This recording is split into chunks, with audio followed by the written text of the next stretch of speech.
Hey everybody, it's Mr. Winder here. I'm going to talk to you today about the Nez Perce of the Plateau.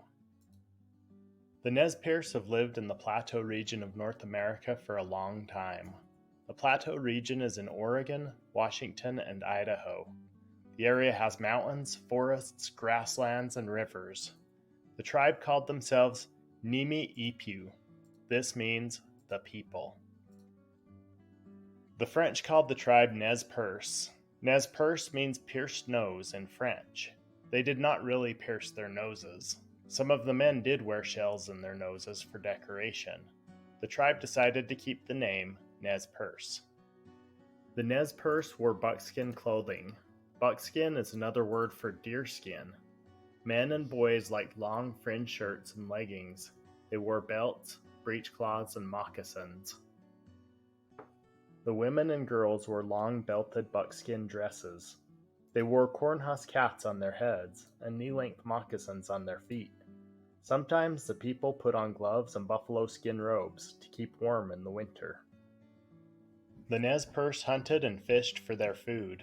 The men hunted big game such as deer, elk, moose, bear, mountain sheep, and goat. The men used Appaloosa horses to hunt buffalo and antelope. Boys were taught to hunt rabbit, squirrel, badger, and marmot. The men and boys fished for salmon.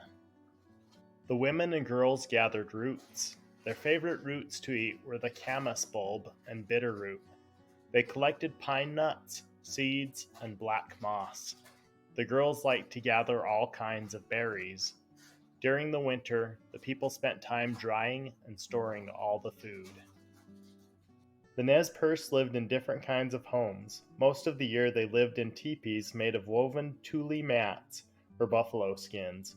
Tule is a plant that grows near rivers. The Nez Perce could take their shelter with them as they looked for food. They lived in longhouses in the winter. The longhouse was over 100 feet, 30 meters long, and was made of poles and tule mats. Several families lived together in a longhouse. They also had an underground hot bath and sweat house for ceremonies near the longhouse. The Nez Perce lived in villages along streams and rivers. Several related families lived together in one village. Men did the hunting using bows and arrows. Men trained spotted horses called Appaloosas. Men and boys played sports games. The men told stories to the children. The women taught girls cooking, weaving, and basketry. They made beautiful cornhusk bags. Everyone in the village enjoyed ceremonies. They danced and chanted to music made from rattles, drums, and flutes.